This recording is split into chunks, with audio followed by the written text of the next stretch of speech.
जय हिंद, जय शिक्षक। साथियों, आप सभी का मेरे चैनल में स्वागत है। अभी हम सभी प्रेरणा डीबीटी ऐप पर काम कर रहे हैं। वहाँ भी कुछ समस्याएं थी, लेकिन अभी एक नई समस्या आ गई थी कि जो प्रेरणा पोर्टल पर टीचर लॉगिन हो रहा था वो नहीं हो पा रहा था। लेकिन अब हमें एक साइट दे दी गई है, उस साइट पर जाकर हम टीचर लॉगिन कर सकते हैं और अपने बच्चों का डेटा जो भी हमें एडिट करना है वो कर सकते हैं। तो चलिए पूरा देख लेते हैं कि कौन सी साइट है और उस साइट पर हमें कैसे काम करना है। पूरा मैं आपको शो करती हूँ। इसमें कुछ दिनों से प्रेरणा पोर्टल पर टीचर लॉगिन नहीं आ रहा है। उस पर जैसे ही हम क्लिक करते हैं, विजिट करते हैं, तो यूज़र नेम और पासवर्ड का पेज खुल जाता है, जबकि यूज़र नेम और पासवर्ड टीचर्स के पास नहीं है। इस समस्या के समाधान के लिए एक लिंक दिया जा रहा है, जिस पर क्लिक करके आप अपनी समस्या का समाधान पा सकते हैं। जैसे ही आप इस लिंक पर क्लिक करेंगे तो क्लिक करने के पश्चात ये आपको प्रेरणा पोर्टल पर ले जाएगा, जहां से आप पहले की भांति टीचर लॉगिन वाला ऑप्शन देख पाएंगे। सभी अध्यापकों से निवेदन है कि इस लिंक पर क्लिक करें और अपने बच्चों के रजिस्ट्रेशन, उनकी एडिटिंग और अन्य जानकारी जल्द से जल्द भरें, क्योंकि डीबीटी भरने में ये जानकारी ही आपके लिए सहायक होगी। नीचे दिए गए लिंक पर क्लिक करके टीचर लॉगिन का ऑप्शन प्राप्त करें। तो वो जो लिंक है वो मैं आपको दिखा दे रही हूँ।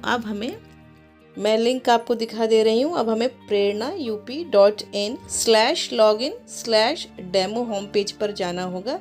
जब हम यहाँ पर क्लिक करेंगे तो जब हम टीचर लॉगिन आईडी के लिए क्लिक करते थे वही पेज ओपन होगा। अब मैं यहाँ पर ये साइट टाइप करके डाल दे रही हूँ, आप देखिएगा। prerna.in/login/होम पेज, ये देखिए ये लॉगिन हो गया है। अब ये जो लेफ्ट साइड पर 3 लाइंस हैं, इसको टच करेंगे। यहाँ पर बैंक डेटा अपलोड पर जाएंगे। बैंक डेटा अपलोड में टीचर लॉगिन का ऑप्शन आ रहा है, हम यहाँ पर लॉगिन करेंगे। अब ये लॉगिन फॉर डीबीटी, यहाँ पर हम अपना रजिस्टर्ड मोबाइल नंबर एंटर कर देंगे। अब ये वेरीफाई करेगा। सेंड ओटीपी सेंड हो चुका है। देखती हूँ कौन सा ओटीपी आया है, इसको एंटर कर देती हूँ। 40।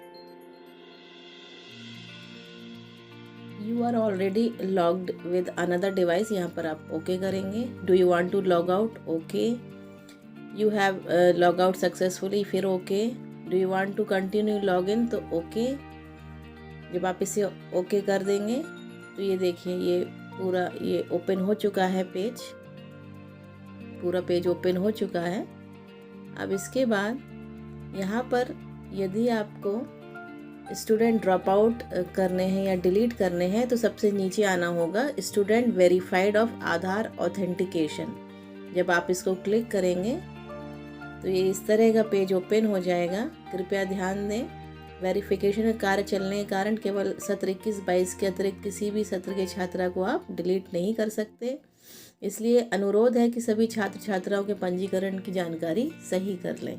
यदि आपको सत्र 2020-21 के अतिरिक्त किसी अन्य सत्र के छात्र छात्राओं को डिलीट करना है तो कृपया ब्लॉक या टाउन लेवल के यूज़र आईडी से ही हो पाएगा ये। अब मैं अपना ये जो पेज है इसको ओपन कर रही हूँ पूरा। देखिए यहाँ पर मेरे बच्चे शो रहे हैं टोटल, और यहाँ पर दिखा रहा है स्टूडेंट वेरीफाइड, सब दिखा रहा है। ये देखिए अल्फ़ाबेटिकली सारे बच्चे आ गए हैं। जितने भी बच्चे मेरे विद्यालय में थे, मेरे विद्यालय के बच्चे शो हो रहे हैं। अल्फ़ाबेटिकल ऑर्डर में ये ए है, और उसके बाद जो भी बच्चा आएगा अल्फ़ाबेट से उसका नाम है। इसके बाद ये देखिए इस तरफ जब हम बढ़ते हैं तो ये हमको दिखाई देगा यदि हमें कोई चेंज करना है, स्टूडेंट डिलीट। मान लीजिए आप किसी स्टूडेंट को डिलीट करना चाहते हैं या अपने स्कूल से ड्रॉप आउट करना चाहते हैं तो आपको स्टूडेंट डिलीट पर जाना होगा।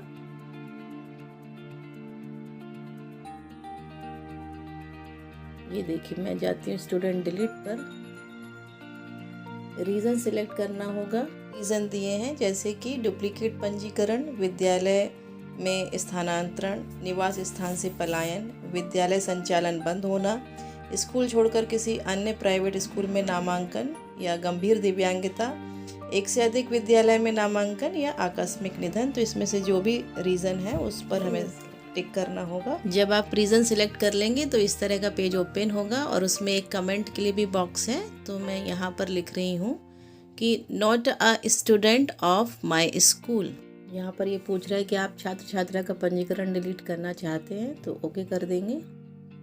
आपके द्वारा छात्र छात्रा को डिलीट करने की रिक्वेस्ट BEO को भेज दिया गया है, कृपया BEO NSA से सत्यापित करवाएं। यहाँ पर आप ओके कर देंगे।